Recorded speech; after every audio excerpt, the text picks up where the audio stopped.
Hi friends, welcome back to my channel. అందరూ ఎలా ఉన్నారు? ఈరోజు వీడియోలో అయితే మొలకల కర్రీ ఎలా తయారు చేసుకోవాలో మనమైతే తెలుసుకుందాము. అందుకోసం ముందుగా మొలకలు ఎలా ప్రిపేర్ చేసుకోవాలో అయితే చూసేద్దాము. బౌల్ తీసుకొని పెసలు, శనగలు, తెల్ల శనగలు, బఠానీలు, వేరుశెనగ పప్పులు ఇవైతే ముందు రోజు నైట్ అయితే మనము నానబెట్టేసుకోవాలి.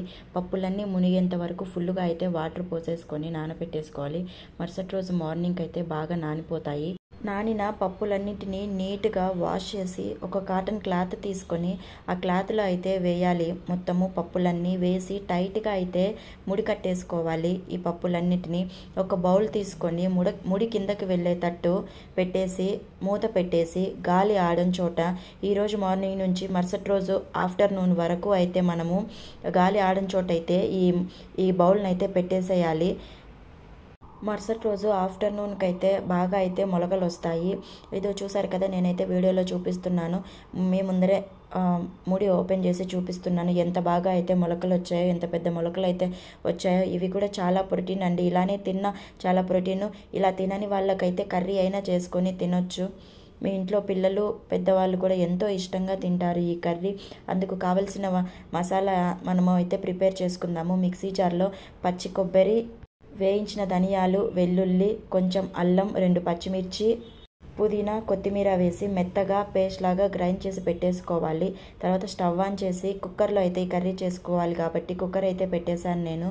ఆయిల్ వేసి ఆయిల్ హీట్ అయిన తర్వాత ఆవాలు, జీలకర్ర వేసాను. ఇవి ఫ్రై అయిన తర్వాత కట్ చేసుకున్న ఆనియన్స్, కొద్దిగా కరివేపాకు వేసి ఆనియన్స్ కలర్ మారేంత వరకు అయితే వేయించేసుకోవాలి. అవి వేగిన తర్వాత మనము కట్ చేసుకున్న టొమాటో కూడా యాడ్ చేయాలి. తర్వాత మనం రెడీ చేసి పెట్టుకున్న మసాలా కూడా అందులోనే వేయాలి.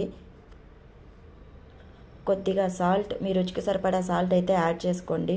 కొద్దిగా పసుపు, మీ రుచికి సరిపడా కారం అయితే యాడ్ చేసుకోవాలి. టమోటా మెత్తపడి మసాలా కూడా వేగి ఆయిల్ పైకి తేలేంత వరకు అయితే మనము ఈ మసాలానైతే బాగా ఫ్రై చేసుకోవాలి. ఏమాత్రం వేగకుండా మనకైతే కర్రీ పచ్చి వాసన వస్తుంది. కాబట్టి మసాలా అయితే మనము ఆయిల్ పైకి తేలేంత వరకు అయితే వేయించుకోవాలి. చూసారు కదా ఎంత బాగా అయితే మసాలా వేగిపోయిందో, ఆయిల్ కూడా అయితే పైకి తేలింది.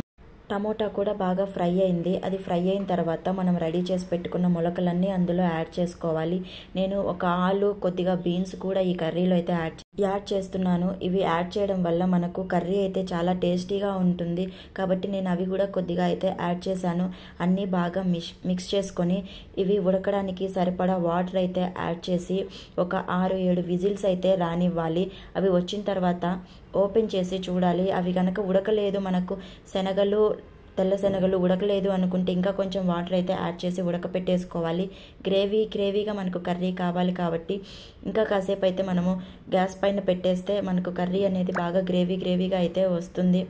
నేనైతే ఇంకాసేపు పెట్టాను. కర్రీ అయితే చాలా బాగా గ్రేవీగా అయితే వస్తుంది. చపాతీలోకి కానీ అన్నంలోకి కానీ చాలా అదిరిపోయే కాంబినేషన్ ఇది.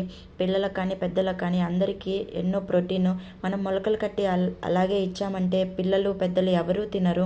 ఇలా కర్రీ చేసి పెట్టారంటే వద్దు అనకుండా మీ ఇంట్లో వాళ్ళు అయితే తింటారు. ఖచ్చితంగా అయితే ట్రై చేయండి. వీడియో నచ్చితే లైక్ చేయండి.